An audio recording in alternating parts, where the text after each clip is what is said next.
नमस्कार दोस्तों। आज जिस स्टॉक की चर्चा मैं आपके सामने करने वाला हूं, उस स्टॉक का नाम आपको आपकी स्क्रीन में दिख रहा होगा। स्टॉक का नाम है दोस्तों जियो फाइनेंशियल सर्विस लिमिटेड। और यहाँ पर दोस्तों मुझे ऐसा लगता है लगभग 3 से 4 और ऑलमोस्ट 4 महीने के बाद एक एनालिसिस वीडियो में जियो फाइनेंशियल्स में लेकर के आया हूँ। और रीज़न इसलिए है, होता क्या था कि एक बस क्वार्टरली नंबर्स आए, उसकी थोड़ी चर्चा की, हो गया। बट अब जब से स्टॉक ना बहुत लंबे समय से कंसोलिडेशन फेज में है, और अब जब 300 रुपए के लगातार नीचे वो ट्रेड कर रहा है, बहुत सारे निवेशकों के सवाल ही यही है कि भाई जियो फाइनेंशियल्स में आने वाले समय में वो कौन सी चीज़ है जो हमको देखना है।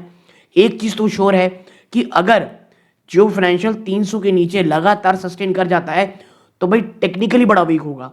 और अभी अगर आप देख रहे होगे एक चीज़, तो पिछले 2 से 3 दिनों में बाजार काफ़ी ऊपर है, इसके बावजूद ये 300 रुपए के ऊपर क्लोज नहीं दिया है। तो कहीं ना कहीं टेक्निकली ये से वीक जरूर बनाता है।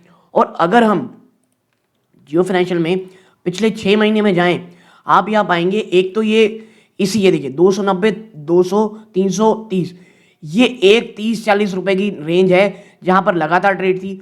और अब ये आप कह सकते हैं लगभग ये डेट आप देखेंगे तो पाएंगे आप, ये रही सितंबर से अब तक चीजें सिर्फ और सिर्फ डाउन ट्रेंड में है, और अब तो 300 के नीचे है। तो technically to be frank, Jio financial एक दबाव के दौर से गुजर रहा है। तो क्या स्टॉक खराब है? जी नहीं, ऐसा नहीं है। देखो, जियो फाइनेंशियल एक हाई पी स्टॉक है, यानी प्राइस टू अर्निंग बहुत ज्यादा है। फ्यूचर की जो ग्रोथ है वो काफी हद तक काफी ज्यादा ऑलमोस्ट इसमें प्राइस इन है। तो अगर एक करेक्शन आती भी है तो फॉर मी वो बहुत हेल्दी करेक्शन होगी दोस्तों। ठीक है, इसके साथ साथ 52 वीक लो इसका 200 के आसपास है, टू बी प्रिसाइज 198 रुपीज है। वहां से तो भाई साहब काफी ऊपर चल रहा है। तो जियो फाइनेंशियल को देखने का दो तरीका है। अगर आपने इसमें बॉटम फिशिंग की है, क्योंकि जियो फाइनेंशियल में मैं डिस्क्लोजर के रूप में दे दूं, बहुत सारी चर्चाएं, खुद पर्सनल होल्डिंग बहुत सारी की हुई है इस स्टॉक में। लेकिन जब वो नीचे था तब बहुत कंफर्टेबल थी। उसके बाद से एक भी नया स्टॉक इस पर मैंने या मेरी फैमिली मेंबर ने नई बाइंग की नहीं, क्योंकि मुझे लगता है जो ऊपर जाने जो अपसाइड है वो बहुत ज़्यादा, मैं कहूँगा एक सीलिंग में है, यानी बहुत ज़्यादा ऊपर नहीं जा सकता, क्योंकि अब ऑलरेडी बहुत ज़्यादा आपकी जो ग्रोथ है वो प्राइस है। तो क्या अब स्टॉक में तेज़ी हो नहीं सकती? नहीं जी नहीं, बहुत से ऐसे टर्म्स हैं, फैक्टर्स हैं जो आपको देखने हैं। ठीक है, और मैं जब कहता हूँ तो सिर्फ वो बड़ी हेडलाइन नहीं देखनी है हमको देखना है उस बड़ी हेडलाइन के पीछे चल क्या रहा है, वो क्या है, हम आगे चर्चा करेंगे। आपसे बस एक दरखास्त है, इस वीडियो को लाइक कर लें, और वो निवेशक जो जियो फाइनेंशियल सर्विस में वीडियो देखना चाहते हैं उसको शेयर जरूर कीजिएगा। कोई भी बाइंग और सेलिंग रिकमेंडेशन नहीं है, सिर्फ जो भी इंफॉर्मेशन है वही आपके सामने रखेंगे। नाउ सबसे पहले जियो फाइनेंशियल सर्विस ना अब इवॉल्व हो चुका है। जो पहले सिर्फ ट्रेजरी फोकस्ड एंटिटी थी, वो अब multi vertical fintech power house बन चुका है। और मैं इसीलिए कह रहा हूं एक्सपेक्टेशन बहुत ज्यादा है। और Q2 का जो रिजल्ट आया था वो एक बहुत ही बड़ा एक इन्फ्लेक्शन पॉइंट था, जहां पर जो कोर बिजनेस की इनकम है वो अब राइवल ट्रेजरी इनकम, यानी जो ट्रेजरी इनकम है उसके सामने आनी शुरू होगी। मैं ऐसा क्यों कह रहा हूं, आइए चर्चा करते हैं। देखो, जो सेकेंड क्वार्टर थी उसने एक्सप्लोसिव सीक्वेंशियल ग्रोथ दिखाई थी ऑपरेशंस में। और जो नेट प्रॉफिट है वो रिलेटिवली अभी भी फ्लैट था, क्योंकि बहुत हैवी स्केलिंग कॉस्ट आ रही है। देखो भैया, आपका टॉप लाइन अभी बहुत तेजी से बढ़ेगा, बट उतने ही तेजी से आपके कॉस्ट बढ़ेंगे। नए ऑफिस कॉस्ट, नए ऑफिस के कॉस्ट, नई नई टेक्नोलॉजी इन्वेस्टमेंट, नए नए स्टाफ भर्ती करने पड़ेंगे, और एक अच्छी कंपनी के लिए बहुत अच्छा पूरा मार्केटिंग एक्सपेंस करना पड़ेगा। तो ये चीजें आपको ध्यान में रखनी पड़ेंगी। और यहां क्या हुआ है, कंपनी का जो टोटल रेवेन्यू है वो क्वार्टर ऑन क्वार्टर आप देखोगे 61.8% बढ़ा, ईयर ऑन ईयर 44.5% बढ़ा। बट उसी के सामने आप जब नेट प्रॉफिट देखोगे ना, वो 114% बढ़ा है, बट ईयर ऑन ईयर मात्र 0.9% की जंप हुई है। और टोटल खर्चे भाई साहब 198.8, ऑलमोस्ट 200% का जंप है खर्चों में। क्यों? जैसा मैंने कहा, बहुत सारी चीजें एक्सपेंशन में खर्च करनी पड़ती हैं। और जब हम देखते हैं सेगमेंट वाइज नंबर कैसे रहे हैं, तो पहला लेंडिंग जियो क्रेडिट, तो यहाँ पर जो एयूएम है वो स्काई रॉकेट हो रहा है 12 times year on year, 14,712 crore में। और फोकस कहाँ पे इनका, सिर्फ और सिर्फ सिक्योर्ड लेंडिंग में और डिजिटल फर्स्ट क्रेडिट में। ठीक है, यानी आपको कुछ ना कुछ एक अच्छा कोलेटरल रखना पड़ेगा तभी आपको मिलेगी, और डिजिटल फर्स्ट क्रेडिट। फिर आते हैं कहाँ, एसेट मैनेजमेंट, जियो ब्लैक रॉक, ये रिपोर्ट किया है एयूएम ऑफ 15,980 करोड़ रुपीस का, और इनका मेडन जो फ्लेक्सी कैप एनफो था वो सक्सेसफुल हुआ 1500 करोड़ रुपए रेस करने का, और अट्रैक्ट कराया 6.25 लाख रिटेल इन्वेस्टर्स को। फिर आते हैं तीसरे पेमेंट्स में, जियो पेमेंट्स बैंक। यहां पर जो कस्टमर बेस है वो डबल होकर के 2.95 मिलियन हो चुका है, यानी ऑलमोस्ट 29 लाख रुपए ज्यादा, और डिपॉजिट रीच हो चुके हैं 421 करोड़ रुपए के। और जो बिजनेस कॉरेस्पॉन्डिंग नेटवर्क है वो बढ़ करके पहले जहां 2300 लोग थे अब 2 लाख एजेंट्स हो चुके हैं। फिर है payment solution, transaction volume 167% year on year बढ़ करके 13,566 करोड़। ये जो ओवरऑल ट्रांजैक्शन हुआ है उसके पैसे की बात हो रही है, 13,500 करोड़ से बढ़ गया है। तो भाई ग्रोथ तो है, नो डाउट। ठीक है, फिर आप आगे बढ़ते हैं उससे पहले दोस्तों मात्र 16.5% ऐसे भी हो रहे हैं जो हमारा वीडियो देख रहे हैं, चैनल सब्सक्राइब कर रखे हैं। आप सभी का बहुत बहुत धन्यवाद दोस्तों कि आप इस जर्नी में हमारे साथ हैं। आप अगर 83.6 में से हैं, आपका भी धन्यवाद कि आप हमारा वीडियो देखते हैं। बट प्लीज़ चैनल को जरूर सब्सक्राइब कीजिएगा दोस्तों। आपके लिए वो लाल बटन को दबाना बहुत छोटी बात होती है, बट इससे हमारे चैनल की ग्रोथ होती है और हमें बहुत बहुत मोटिवेशन मिलता है दोस्तों। सो प्लीज़ चैनल सब्सक्राइब करके वीडियो को लाइक के ऑल नोटिफिकेशन दबाइएगा ना। अब बढ़ते हैं आगे। फिर है बैलेंस शीट और कैश फ्लो का क्या हाल है।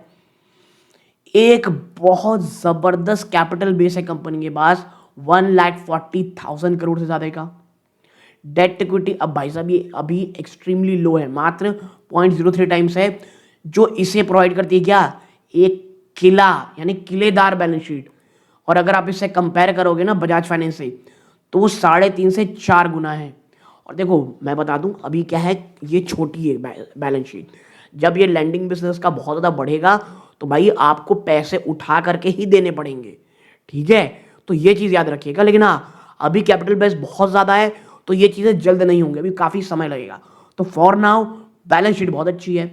फिर कैश फ्लो, तो जो ऑपरेटिंग कैश फ्लो है वो अभी भी निगेटिव है, लगभग 13,435 करोड़ में, क्योंकि कंपनी ना बहुत एग्रेसिवली डिप्लॉय कर रही है कैपिटल को अपने लेंडिंग बुक में। और मैं इसीलिए कह रहा हूँ कि भैया अगर आपको आगे बढ़ाना है तो आप कहीं ना कहीं आपको कर्जा आने वाले समय में उठाना पड़ेगा।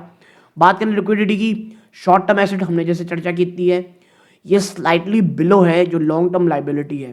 दो जो पेरेंटाज और इक्विटी कुशन है ये कहीं ना कहीं इस रिस्क को हटा देते हैं।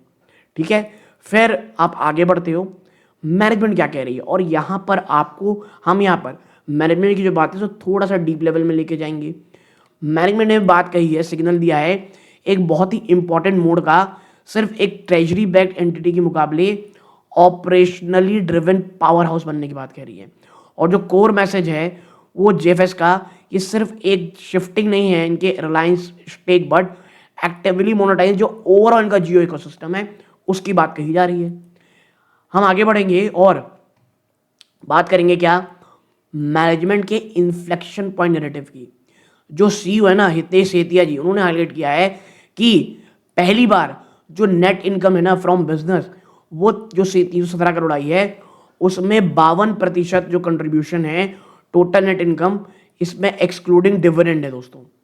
स्ट्रेटेजिक पेमेंट क्या है, कंपनी धीरे धीरे हट रही है इनकी जो निर्भरता है डिविडेंड इनकम से ऑपरेशनल फीस और इंटरेस्ट। देखो पहले जो इनकम आती थी वो डिविडेंड इनकम से आती थी, बट कंपनी अब धीरे धीरे डिविडेंड इनकम से हट करके जो दिन प्रतिदिन की जो ऑपरेशन है उससे पैसे की बात कर रही है। फिर रिस्क कैलिब्रेटेड ग्रोथ, जो रिकरिंग थीम है वो प्रूडेंस ओवर स्पीड, यानी बहुत भयंकर मैसिव कैपिटल इन्फ्लक्स के बावजूद वो हाई रिस्क अनसिक्योर्ड लोन को चेज नहीं कर रहे हैं, बल्कि फोकस कर रहे हैं सिक्योर्ड लैंडिंग ताकि एसेट क्वालिटी मेंटेन हो सके। ठीक है, फिर आप आगे बढ़ते हो सेगमेंट स्पेसिफिक कॉन कॉल। तो देखो सबसे पहला लैंडिंग, तो एयूएम एक्सप्लोजन हुआ ही हुआ है, हम सबको पता है, काफ़ी अच्छी जंप हुई है। और यहाँ पे कंपनी के लिए supply chain vendor finance management note किया है कि एक ट्रांजैक्शन देखा जा रहा है जियो इकोसिस्टम लेंडिंग में, जहाँ पर retailer vendor with in Reliance sector में आपस में एक दूसरे को लेंडिंग का काम कर रहे हैं। फिजिकल प्रेजेंस वो 15 ऑफिस तक पहुंच चुके हैं 14 सिटीज़ में, और प्योरली डिजिटल से धीरे धीरे हाइब्रिड डिजिटल मोड की ओर कंपनी आगे बढ़ रही, ताकि रिकवरी और ट्रस्ट दोनों बढ़ सके। फिर लोन बुक मिक्स की बात करो, वाइल वो पर्सनल लोन शुरू तो किए हैं, लेकिन उनका जो फोकस है वो अब कहाँ जा रहा है, लोन अगेंस्ट प्रॉपर्टी और leasing, air condition and IT hardware.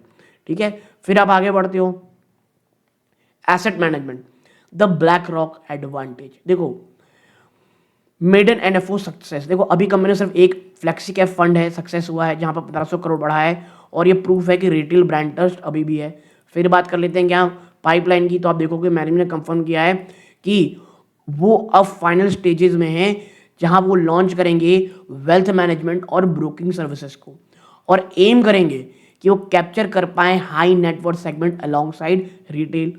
फिर आता है जेवी इन्वेस्टमेंट, जहां पर जीएफएस और ब्लैक रॉक उन्होंने रिसेंटली इन्फ्यूज किया है 136 करोड़ रुपए ईच एक्स्ट्रा, यहाँ टोटल 272 करोड़ है, ताकि वो ऑपरेशनल इंफ्रास्ट्रक्चर जो चाहिए और टेक्नोलॉजी जो चाहिए उसमें कर पाए। फिर आते हैं यहाँ पर पेमेंट और इंश्योरेंस इकोसिस्टम इंटीग्रेशन में, तो सबसे पहले क्या है जियो पेमेंट बैंक, अब ये 100% सब्सिडरी है आज जब एसबीआई का स्टेक खरीदने के बाद, और मैनेजमेंट पोजीशन कर रही है इसको primary account for Jio user through product like savings pro, जहां ऑफर किया जाता है swipe in facilities to overnight funds. ठीक है, फिर टोल मैनेजमेंट, ये एक नया फोकस एरिया है, जहां पर उन्होंने सिक्योर किया है contracts for ANPR automatic number plate recognition toll system eight 13 location में, और इंटीग्रेट कर रही है फिनटेक विद इंफ्रास्ट्रक्चर। तो टोल मैनेजमेंट कंपनी धीरे धीरे आगे बढ़ रही है। इंश्योरेंस ब्रोकिंग, यहाँ पर 100 सिटीज में जा चुके हैं, मैनेजमेंट देख रही है insurance as a high margin zero capital fee that will इनका रिटर्न ऑन इक्विटी बढ़ाएगा दोस्तों। ठीक है, फिर आगे बढ़ो तो शेयर पैटर्न वही भाई 47.12% अनचेंज है।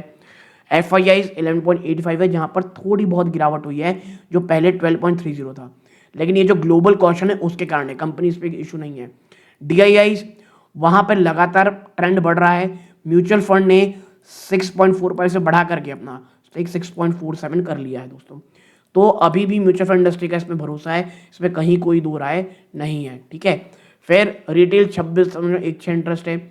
वैल्यूएशन की बात करोगे, देखो एक बात तो सही है, जियो फाइनेंशियल लगातार आप देखेंगे तो कहीं ना कहीं बहुत बड़े प्रीमियम में ट्रेड कर रहा है, क्योंकि रिलायंस प्रीमियम देता है, क्योंकि पेरेंटाज बहुत है और लॉन्ग टर्म एक्सपेक्टेशन बहुत है।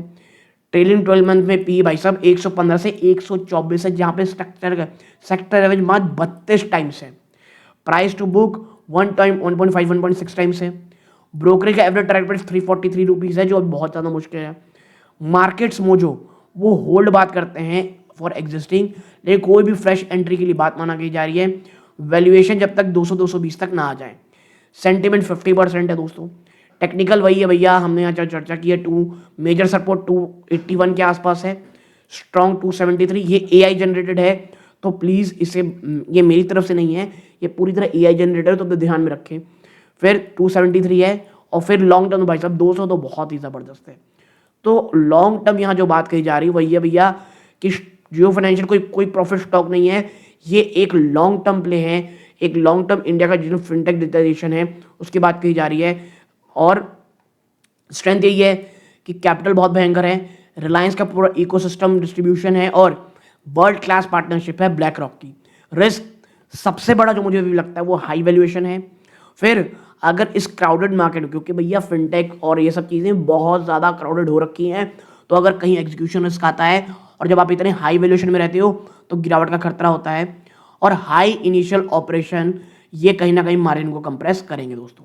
तो ये चीज़ें हैं, मुझे लगा आपके साथ शेयर करनी चाहिए। वीडियो अच्छा लगा लाइक करके चैनल सबसे जरूर कीजिएगा। ये इस वीडियो का अंत है। जय हिंद।